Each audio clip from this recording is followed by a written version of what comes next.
Hi folks, January 3rd, Sunday, and nice sunny day on the island after a lot of rain, a lot of wind, and it's nice to have that change. Today I've been talking to someone who said, you've got to be more positive, should be positive about things. And I suppose they're right in a sense. You got to have a positive outlook. You got to have some tranquility, some humility, and be positive. But when you look around at things that are happening, and 5% is positive, and 95% is, what the hell are they doing?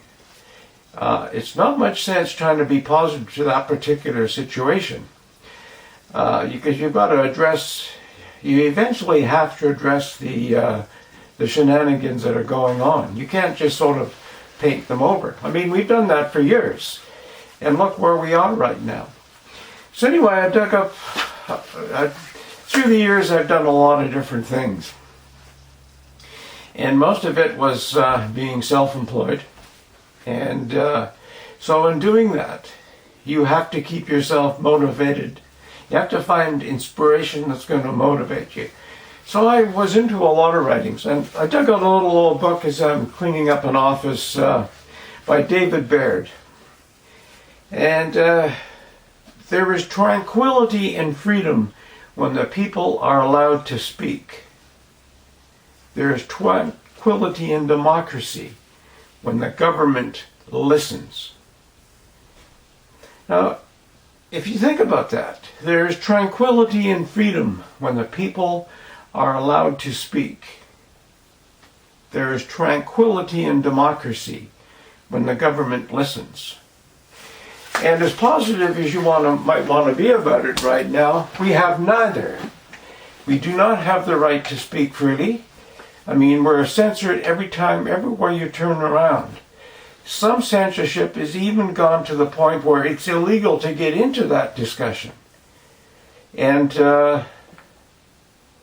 so there's we can be like a bunch of well-fed fat toads sitting in warm water and saying, well, it's tranquil here.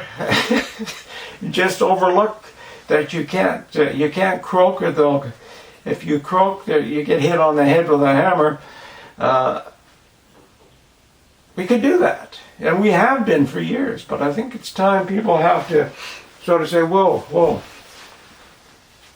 So yeah, I've got several links today, and I think if you have a mind to, and a lot of people don't want to, so you got to do what you got to do. But they're interesting links, and the first 3 or 4 about the hypocrisy with our politicians. Now, we've talked about the 10 worst mayors in the U.S. sort of thing, the list that ZeroHedge had put together. But as we look at Canada as well, this is about Canadian politicians. Now, there's 3 or 4 links there about the hypocrisy of our own politicians. And of course, we just brush it over. They apologize, we say fine. When they apologize, we say fine. Then we also have a link to a family in Quebec. And it's interesting, this family in Quebec, 6 of them apparently were having together for New Year's. And the video, there's always 40 sides to a story. I don't know the police officer's side, but in looking at this video, it's sort of, there is no tranquility in this. Here's the family, there's 6 of them apparently getting together for New Year's. And so, I guess apparently some neighbor squealed. And so we have a group of cops come down. Not 1, not 2, but a group of cops come down. Now the one cop doing all the pushing and shoving is not wearing a mask. It's interesting. An unmasked. And I'll let you watch the videos and draw your own conclusions. And more research is sort of required to see all sides of the story. But think about it. This is what we have allowed to happen. Where if you're at home, in your own home, with your own family, people can just barge in and arrest people for nothing, for being together as a family. Now think about that. There's no tranquility in that. I mean, this is a sign, if we keep quiet about this and try to find the positives in that, there are no friggin' positives in that situation. It's just crazy. We're just toads in the warm water if we let that kind of a thing pass. And we've seen across the country young guys being tasered or threatened with tasers because they're out skating, playing hockey outdoors. Guys jogging, playing soccer. Where there is no scientific data to say they shouldn't be doing that. Of course, there's the flat earth science that some bureaucrat mumbles. And you got to remember, all this craziness started with Ferguson, the guy out of the United Kingdom, who was doing his math, the Ponzi scheme math, or the multi-level or network marketing type math, where if 2 get it, 2 4 get it, and he's doing that progression where 1 million people are going to die. And this is what started this whole shenanigans, if you go back. Because a lot of countries based their reaction on that. And maybe in the beginning should look at that, because nobody knew what was happening. But 6 weeks in, people were starting to figure it out. But they still kept doing those crazy projections. And interestingly enough, the hypocrisy of politics doesn't just go to politicians. It goes to the medical community, to the bureaucrats, and those people who want to control and tell us what to do. This guy was having an affair with a married gal while everybody else was told to lock down and stay home. Think about that. I mean, the idiots that we follow sometimes, it's... And again, maybe that's the wrong word to use, idiots. But that whole situation was idiotic, so I guess you could use idiots. And it's not only happening in the States and Canada. I think I've got a link where people in Germany are skiing and the police are sort of chasing them off the hill. Because everybody knows outdoors is on a ski slope is where you really can catch the Wuhan waltz. Crazy. Then we have a link interview with 2 restaurateurs, one from the East Coast in the States and one from California. You may have seen that, but we have short memories, so I put it on again so people could watch that. It's a good interview. And of course, back to England again, where a private journalist was sort of arrested filming and following illegal immigrants that are coming into the country. And I suppose there's not a whole lot of positive things in that, because you got to call it like it is. You have to look at that. We can keep our head in the sand and keep telling ourselves positive stories, but I mean, what's happening worldwide is sort of crazy. And I finished this off with another David Icke bit of a video, and he's going back to 9/11, the logic of 9/11. And I know still a lot of people, from engineers to architects to law enforcement to laborers to whoever, believe that actually happened. That was actually terrorists doing that.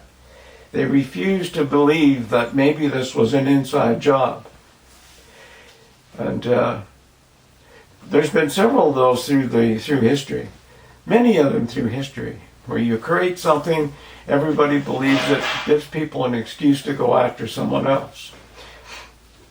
We all know what the Communist Party of China is, what their intentions are. At least we see what their intentions are.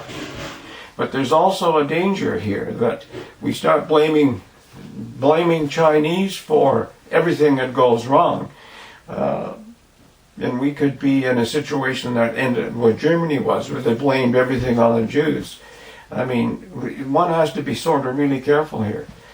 And of course, governments and politicians, doesn't bother them, but it bothers the people. So I found David's video bringing that back interesting, and watch that one if you can, and just try to have an open mind as you're watching it and go back to the situation. I'd spent a lot of time blasting and that sort of thing. When I saw those towers coming down, it was an implosion, not an explosion.